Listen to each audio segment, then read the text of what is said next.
Cate Blanchett reigns supreme as the only star who can play a divine monarch and a bloodthirsty killer with equal conviction. Most actors try too hard to look scary, but Cate just walks in, speaks softly, and makes the room feel freezing. She is a rare talent who can anchor a chaotic superhero flick or a gritty thriller with terrifying, magnetic energy.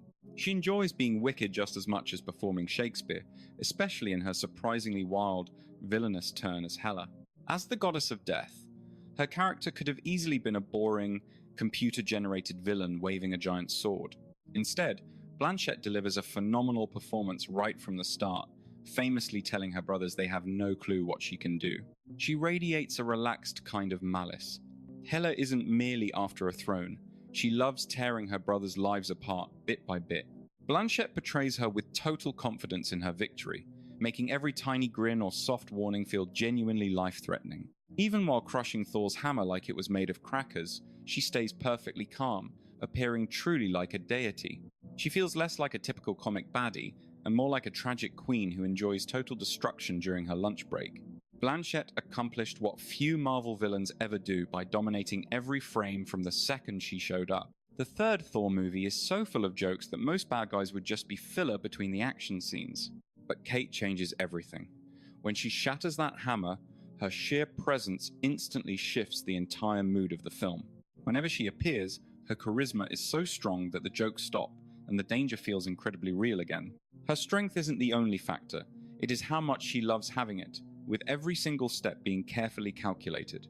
Each look she gives is full of disdain, as if everyone else is merely visiting her kingdom. Even when she is conquering kingdoms or destroying armies, she makes the danger feel intimate and frighteningly real. Her cold, regal attitude suggests a woman who would casually sip wine while deciding your gruesome fate. Unlike generic Marvel villains who just growl, Hela is a character who stays with you long after the movie ends. It is truly a tragedy that the Russos don't cast her more frequently. While many stars enter the Marvel universe and receive grand monologues or action scenes, almost nobody has the power to completely hijack the film like she does. Blanchett turned Hela into a force that did more than fight the protagonists. She completely overshadowed them. Despite only being in one movie, her presence is deeply missed in every follow-up story. Some bad guys have long story arcs yet never reach the level of pure authority she shows in every frame. Her mix of celebrity charisma and genuine scariness helped her stand out among dozens of other Marvel enemies.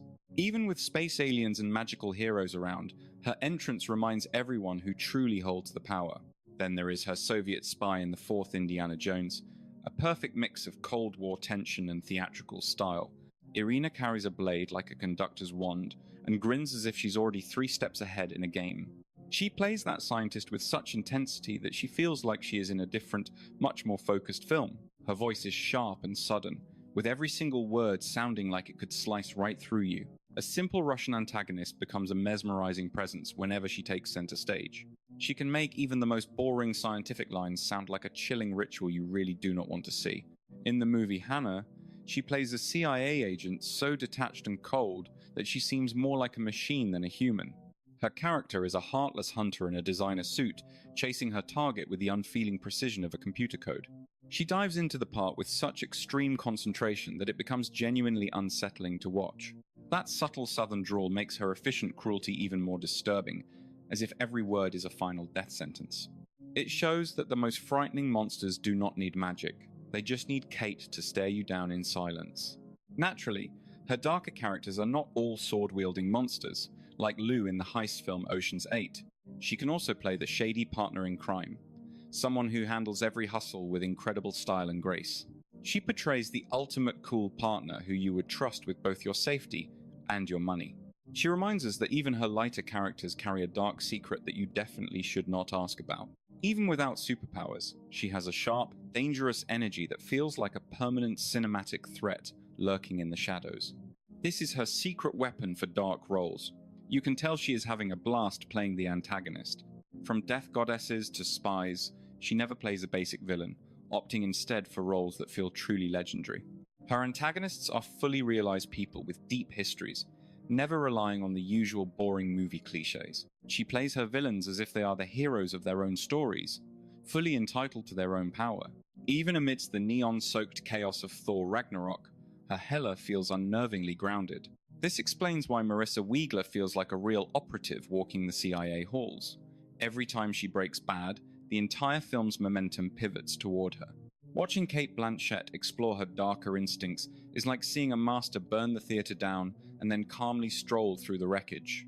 Her villains aren't just one-note tropes, they are haunting, multi-layered icons. These are layered, oddly magnetic figures who pose a threat because they're the heroes of their own twisted tales. She never plays evil as a hollow caricature. She vanishes into these characters so completely that you forget which one is real, the queen or the monster. Whenever she takes a villainous role, she does not just show up. She completely hijacks the entire film.